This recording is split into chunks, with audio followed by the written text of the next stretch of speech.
Good afternoon. My name is Gilad Rosner. Thank you very much for giving me some of your time. I really appreciate it. I'm a researcher. I study privacy and information policy. And I'm going to be talking to you today about privacy and privacy values and where I believe all of you can contribute to its vitality. So, let's just start off and ask, how many of you think privacy is dead? Don't be shy, it's okay. The point of the talk is to really sort of get this out in the open. It's like we're sharing, right? It's been 20 days since I thought privacy was alive. So, all right, let's one more time. Just hands up. Let's just see. Everybody take a look around. Okay? All right. Half-ish. Okay, good.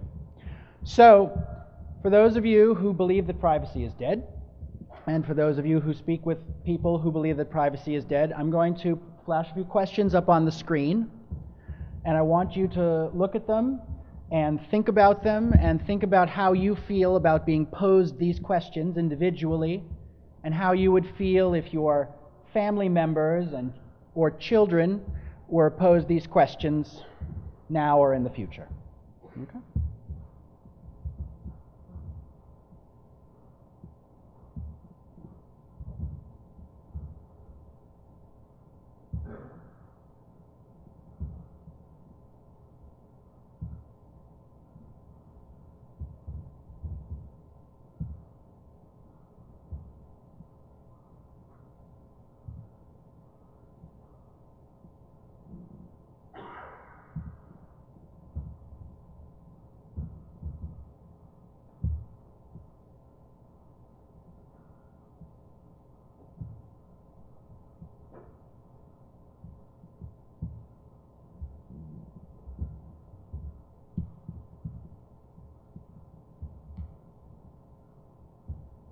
Do any of these questions make you uncomfortable? Take that as a yes. If so, well, and if you have children, would you like this information to be available about them now? Or should they not be able to keep it private in their adulthood? So if these questions make you uncomfortable, then privacy is not dead. Because privacy is not a regime to control information. It is not a technical capacity to restrict information flow. Those things enable privacy. Privacy is an emergent social property. It's a human need. It is a cultural value, but it's not fixed. It's mutable and variable. And it's less agreed upon than other cultural values like don't steal or child abuse is evil. Now, let me preface my talk by saying that the only consistency in privacy research is how inconsistent considerations of privacy are. People have radically different perspectives. Individuals say one thing and do another. People's views are not stable across topics or time. Different cultures have wildly different takes on privacy, and researchers come to wildly different conclusions.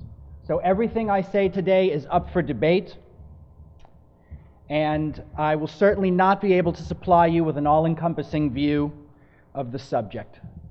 Fortunately, at least these days, privacy is not starved for attention.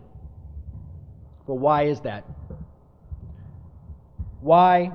What keeps privacy in the news and on our lips? Why are you here? We hear the term threat often. Privacy is being threatened. Privacy is under threat. What does that mean? Something we value is in danger of being harmed. But what? What are we all so worried about? Or what are we shocked that other people aren't worried about? Worrying about the loss of privacy is like worrying about the loss of freedom or morality, something that people have very strong opinions about, but can be very vague or amorphous. But many do feel threatened. Many feel vulnerable. And it is technology that is making them feel vulnerable. The modern conversation about privacy, here, at the dinner table, on TV, in online discussions, is being triggered by the advances in technology all around us. This is not new. The beginning of the American discussion of privacy as a right as something that ought to be protected through legal means was also spurred on by technology. In 1890, two well-to-do gentlemen wrote a law review article grousing about the evils of a new technology, photography. They wrote, "Instantaneous photographs and newspaper enterprise have invaded the secret precincts of private and domestic life, and numerous mechanical devices threaten to make good the prediction that what is whispered in the closet shall be proclaimed from the housetops.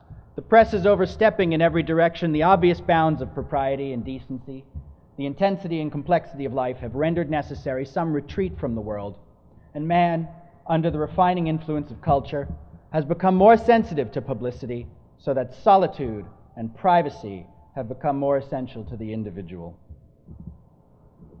And so these two gentlemen, Warren and Brandeis, posited a right to be let alone as a remedy. And this thinking informs the next few decades of American privacy law. The value at issue here is intrusion upon private spaces and communications and recognition of the need to retreat from others. 70 years later, a sociologist would write, "There exists a threshold beyond which social contact becomes irritating for all parties. Therefore, some provision from removing oneself from interaction and observation must be built into every establishment." In the 1950s, privacy concerns appear over issues of wiretapping, a topic we still struggle with today. More relevant to this conference, though, is the concept of data privacy and data protection. Global thinking on this begins in the 1960s when governments begin to use databases. Very quickly, this new technology sparked debate about the harms and values implicated by the use of data-intensive technologies. What were they worried about? An appetite for limitless collection, a blurring of separate informational spheres, interorganizational sharing, fishing expeditions in data originally collected for other uses, what one report in the 70s called dragnet behavior, poor security, system abuses leading to reduced confidence in government, impersonal machine-based choices about people's lives, and the specter of a master dossier about individuals. In 1967, one of America's foremost privacy scholars, Alan Weston, defined the right to privacy as a right to control, edit, manage, and delete information about oneself and decide when, how, and to what extent information is communicated to others. He also described privacy in 4 different states: in solitude, intimacy, anonymity, and reserve.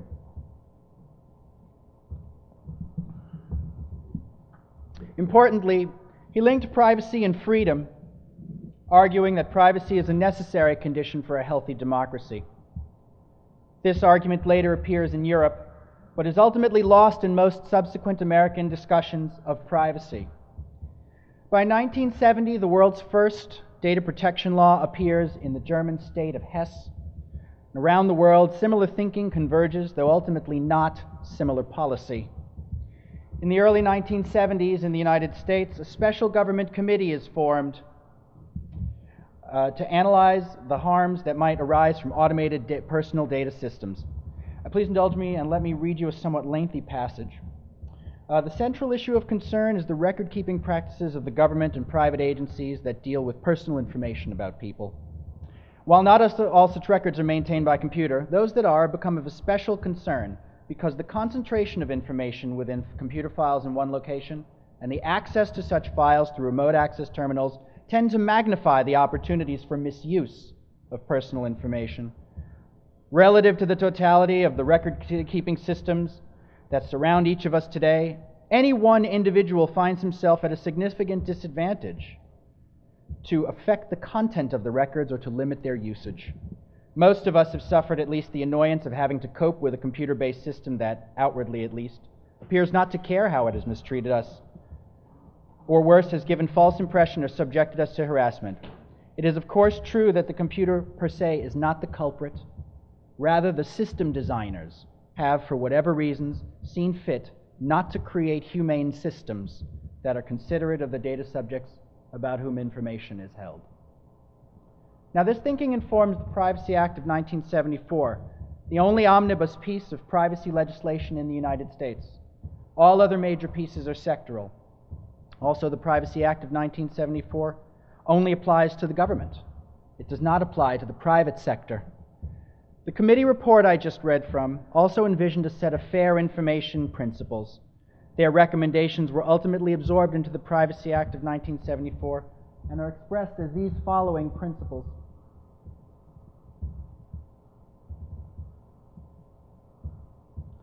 As I mentioned, the Privacy Act only applies to federal agencies and not the private sector. These principles, however, also form the basis of European data protection law, and there they apply to both the private and public sector. This is where the U.S. and European policy really start to diverge. The U.S. goes on to create sectoral privacy rules, such as HIPAA for medical information, separate rules for educational and financial information. The problem with this approach is that the categories end up being too narrowly tailored. For example, remember the now dead Google Health and Microsoft Health Vault? HIPAA's medical privacy rules would not have applied to them, even though they were going to hold millions of health records. But more than this difference of sectoral values versus an omnibus conception of personal data, European thinking diverges with American in one crucial way. It sees privacy as a human right. Article 8 of the European Convention on Human Rights says everyone has the right to respect for his private and family life, his home, and his correspondence. Now, I should correct what I just said. It's not a divergence of American thought and European thought. It's a difference between federal thought and European thought. 10 U.S. states actually have similar language in their constitution and expressly recognize a privacy right. Montana's constitution, for example, states, "The right of individual privacy is essential to the well-being of a free society and shall not be infringed without the showing of a compelling state interest."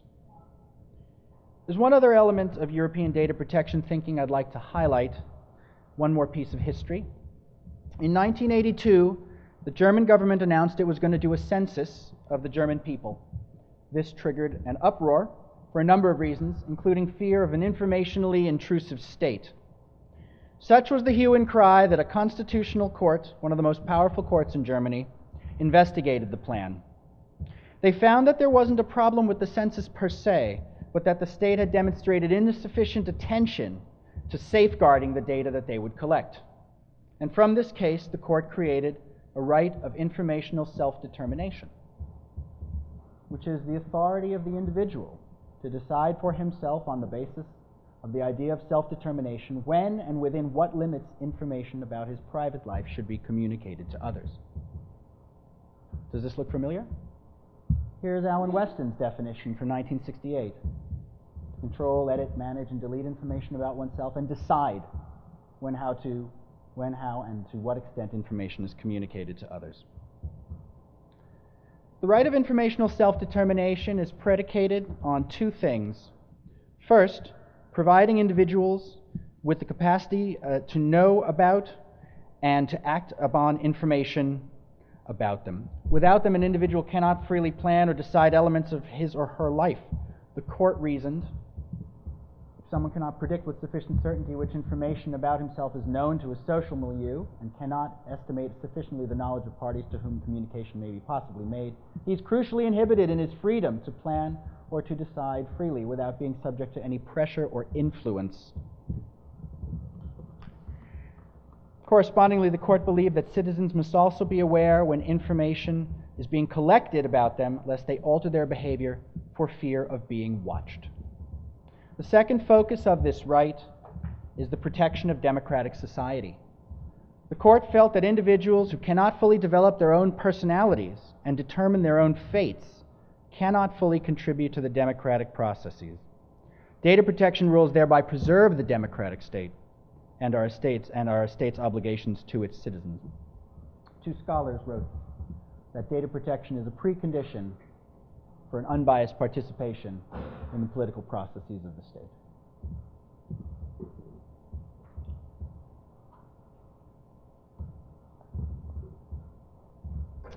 Again, this echoes American thinking from the 1960s linking privacy and freedom. As I said at the beginning, data protection and privacy are not the same thing. Privacy is larger, if you will. But core values and reasoning permeate both. An important difference between European and privacy and data protection and American is that thinking like this is anchored in the law, whereas in the United States, with respect to the private sector, it is not. The point of me telling you all of this history is to illustrate where the social and the political overlap with regard to privacy. So often, discussions of privacy are about economic harms, loss of money, loss of a job. Those are important considerations. But I also want you to conceive of privacy as everybody's problem, not just because it hits someone in the wallet, but because we're all in this together and privacy is a vital characteristic of democracy that is worth fighting for. I also want to try to give you some confidence that the people who make up government and the judiciary are thoughtful on these issues, and that despite all of the stories we hear about the unchecked surveillance of law enforcement, there are countercurrents to this. In 2012, the Obama administration released their vision of a Consumer Privacy Bill of Rights. Now, I'll come back to transparency, but right now I want to focus on number 3, respect for context.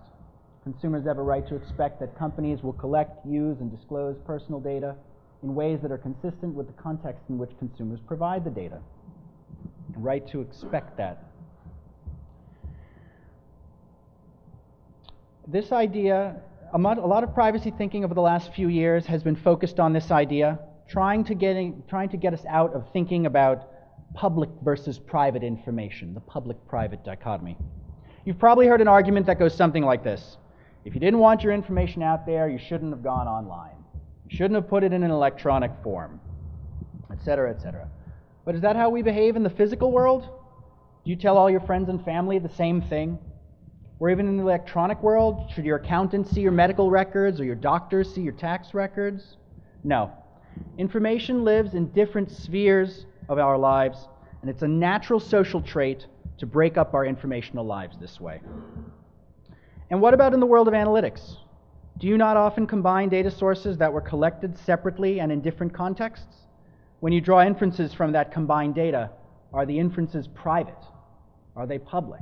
If the data sources were originally public and you draw inferences, are those automatically public? If you sell your analysis, how should that data be treated? The public-private model of information doesn't work here. There's a spectrum between public and private, and people can change their minds about what's public and private.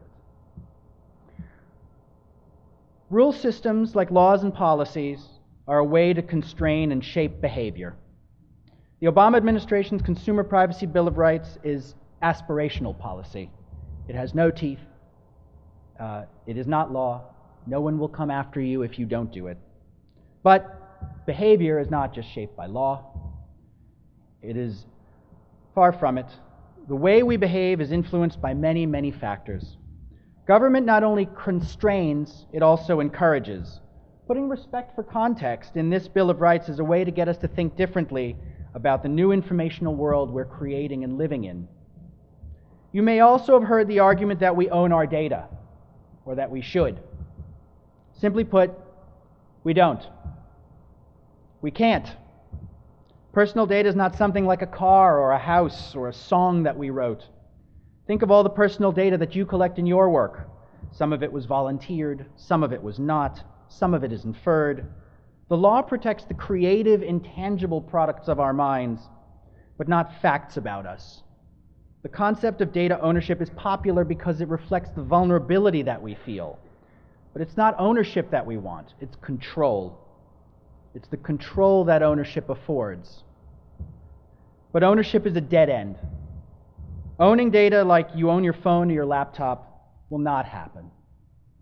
The courts and law will not vest a proprietary interest in the personal information about you.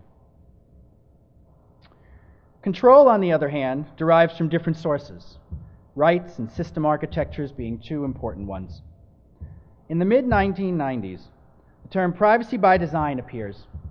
More recently, we hear of privacy by default. Some of you may also be familiar with Lawrence Lessig's view that code is law. All of these terms are a recognition of the vital role that technical design has to play in enabling us to live our privacy values. For many years, system designers have embraced three protection goals: confidentiality, integrity, and availability. These goals apply to data as much as they do to system security generally.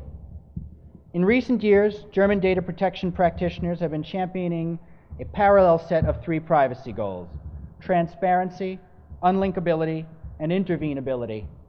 These three goals contribute to the aims of privacy by design. Transparency is not a new goal, nor is it rocket science. We saw it show up in the Obama Consumer Privacy Bill of Rights, and it stretches back to the fair information practices born of the early 70s. Transparency is about enabling people to understand what data is held about them, how is it being processed, who gets to see it, what security procedures are in place. Unlinkability is a more modern consideration, and it tends to be spoken about in the world of managing digital identities. It's about breaking the linkages between someone's online activity. In the physical world, it's like showing your driver's license to prove you're old enough to pay for alcohol. The DMV doesn't know that you're using your driver's license at the liquor shop. And any other stores that you've gone to that you show your driver's license to will not know that you've shown your driver's license to those other stores. That's a sort of natural unlinkability. This is assuming that you pay for things in cash. Online, the idea is that Amazon.com doesn't need to know when I go to Domino'sPizza.com, and vice versa. It's about the separation of informational contexts, something that people have been concerned about since the invention of databases. Intervenability is just what it sounds like: the ability for people to intervene in the use of their data. This means the ability to access, change, correct, block, and delete their data. The poorly named right to be forgotten fits into this goal of intervenability, a belief that we should be able to cause organizations to delete what they know about us under certain circumstances. All of these goals relate back to the idea of informational self-determination, and further, back to the American conception of the right to privacy, first discussed in the 60s, and further yet back to 1890. One final goal I want to discuss is minimization, which was also called collection limitation. It means only getting or processing the data you need for the task at hand and nothing more. Minimization shows up as a goal in the earliest formulation of the Fair Information Principles and has been restated in data protection instruments over and over since.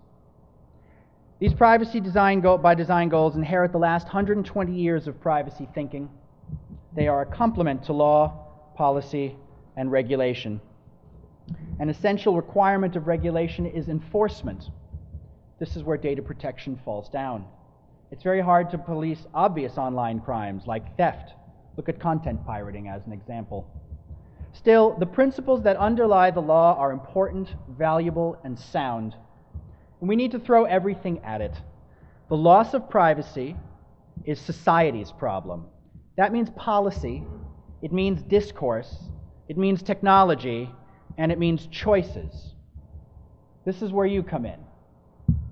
Remember this guy? As people working in the analytics industry, you are on the front lines of the new informational worlds being created. We in the privacy community desperately need your help. No one better than you understands what data can reveal. No one better than you can understand the applicability of privacy by design goals to data analysis. Is collection limitation a feasible strategy? Is anonymization? Is deletion? Is unlinkability? You know the answers far better than I do, better than policymakers, and better than privacy advocates. Only you can prevent forest fires. Or perhaps only you can prevent downstream harms, or re-identification, or discrimination based on inference. You are in the whiteboarding sessions with management, or you are management, or you're creating products and services. Your voice matters. You have influence. Privacy preservation costs money and attention. You have a role to play in making a case for it. Privacy is not dead because people keep it alive in the way they speak about it and how it infuses their work. As data scientists and analytics professionals, your ethos matters. All of the privacy topics I delved into were born before the analytic capabilities of the data technologies that you work with. Are they feasible? Are they fit for purpose? You know best, and the answers matter to all of us. Thank you.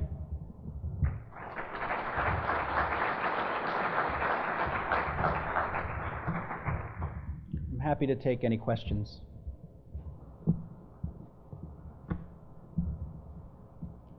Yes? Yes, certainly. I'll be uploading the presentation to the main Strata server. Yes? Clarify your statement. Ownership is a dead end for user data. I mean, I'm sorry, say a little louder, please. could you clarify the statement that you made earlier, talking about ownership? Yes. Is a dead end. Yes. Personal information. Because users shouldn't have the ability to download copies of whatever information that the other person has about them. And what do you mean by ownership? Sure, certainly. As you said, it's downloading a copy. It's not a canonical copy, it's just a copy. So ownership is not an appropriate way to construe that, because ownership is like when you have the TV or the laptop that you own. You can do pretty much anything to it, bar use it to harm somebody else. So if you want to take a golf club to your TV, you can. No one's going to stop you.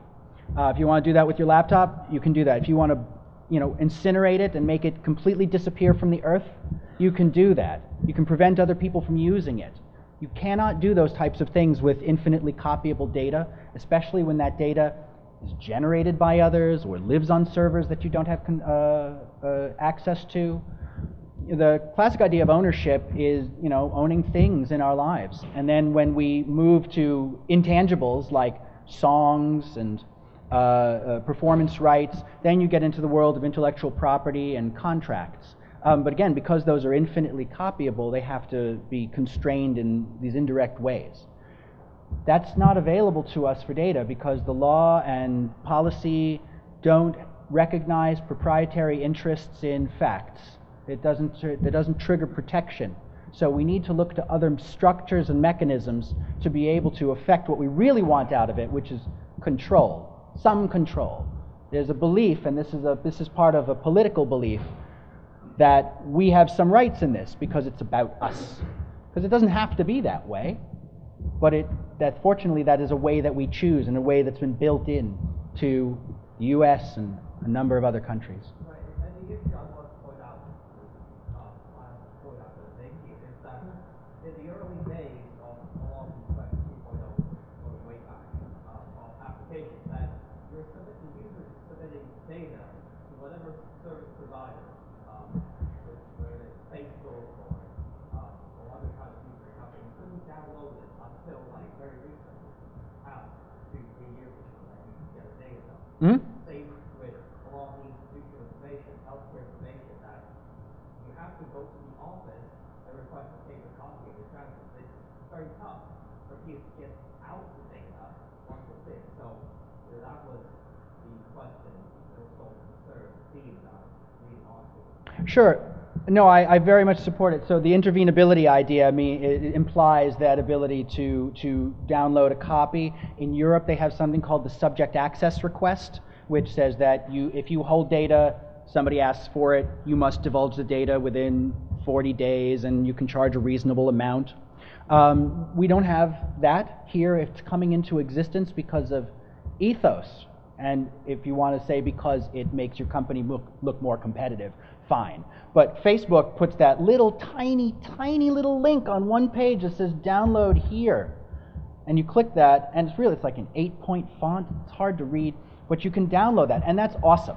That's great. It's necessary. It's necessary. But that's not ownership. Yes?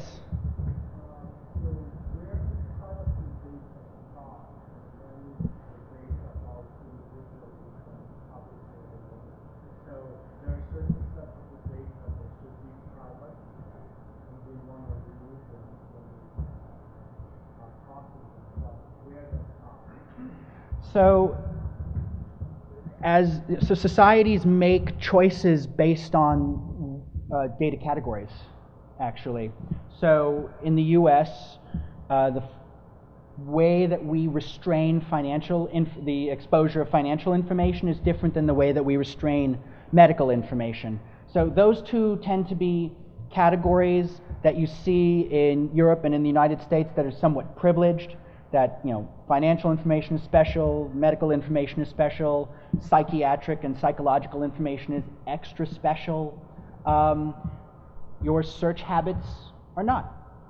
You know, they're not really protected. They're protected by Google's privacy policy, but that privacy policy is something that they create and change quite often. And what holds them to it is the FTC, which says, you put this out there, now you need to stick with it. That's kind of their mandate.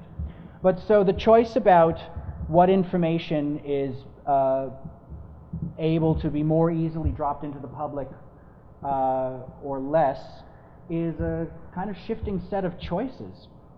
So, for example, epidemiological information may or may not carry personal information along with it. In the, you know, in just a research sense, hopefully it's stripped of personal information, but in a national emergency, it's not going to be. So different scenarios and different information types are what illustrate, or I'm sorry, what set the parameters around how information is controlled, how the release of information is controlled. Does that get at your question? Yes, sir. Have you looked much at some of the big content providers like Comcast and how they manage privacy around, let's say, television watching habits? I haven't looked into that specifically, but I mean, if they're American-based companies, then if it's not medical information and it's not educational information, it's not financial information, they're going to kind of get to do pretty much what they want. America has a strong bias towards opt-out versus opt-in, and so you have to find the place to opt out, and then they'll stop doing some set of what they want to do with it, but the control is quite limited. So they're basic, whatever you clicked in the I agree, the EULA, or by dint of having signed up for home service, that's what's going to dictate what happens to the information about you. But I mean, and here's a good point. So during, I think it was, the hearings for a Supreme Court Justice Bork, I believe, somebody went and found what videotapes he was taking out and unearthed what porn he liked on video. And as an immediate reaction, the American Home Video Recording Act Privacy Act was passed. And so they created this tiny little carve-out that says, your video rental records are private, because it's embarrassing and because it got someone's notice. Somebody up way high up that was talking directly to Congress got this notice. And so it snapped back like that. So it's almost arbitrary. In part, something like that is arbitrary. But as you know, what I tried to show with the historical perspective of it is this thinking's been around, and you can argue that socially we have had this urge as humans forever. That's a much larger question. But to see it start to be codified as policy starts around 1890 and moves forward into these various instruments. Yes.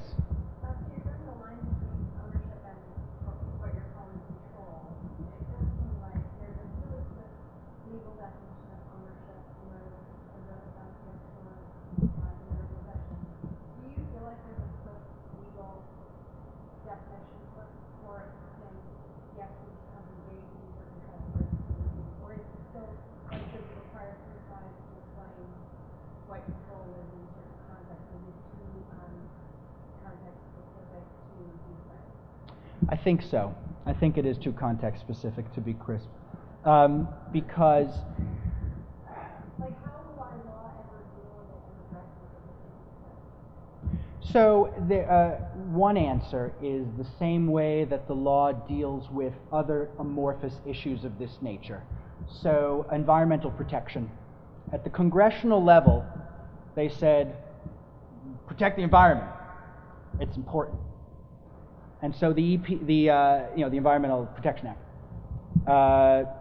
And so the Environmental Protection Agency was created, because the agency is an interpreter and a sensing organ for Congress. And this is the nature of lawmaking and then the devolution into policy in different agencies. So lawmakers have very short time horizons. They have complex problems that they have to solve very quickly, and then they move on to the next thing. One of the things missing in legislation, in legislative activity, is feedback. Maybe a report goes to Congress every year or 2 or 10 or something, but their job is to make new law, possibly tweak a little of the old law, and move forward. So once they've made the law, and so in the case of environmental protection, it then goes to the Environmental Protection Agency, who's supposed to keep on top of things. Now, this is a place where the United States is missing a policy layer that in Europe exists. Over there, if you're a member of the European Union, you must have something called a data protection authority, or in the UK they call it the Information Commissioner's Office. We don't have something like that. We have the FTC, but the FTC has a very different mandate. The FTC's mandate is about unfair practices. And so one of the things they do is they say that, oh, you put out a privacy policy, we're going to hold you to that. We're going to be the agency that makes sure that you don't go back and screw people because you violated the privacy policy that you showed them. It was like a promise that you made to them. But in Europe and in the UK, they have these agencies, and their job is to watch changes, make recommendations. And those recommendations have more or less the force of law. Sometimes it has teeth, sometimes it doesn't. A brilliant agency is called the Article 29 Working Party. That's the European Union's watchdog. No teeth. Can't enforce anything. Great ideas, but it gets no traction. They had said to Google once, "We don't like how long you're keeping your logs." And Google said, "That's great. Next." So it's hard, The political processes are where because what we're talking about ultimately is behavior constraint. To constrain, you're talking about design, it gets really hard to legislate. More questions? No? Okay, class dismissed.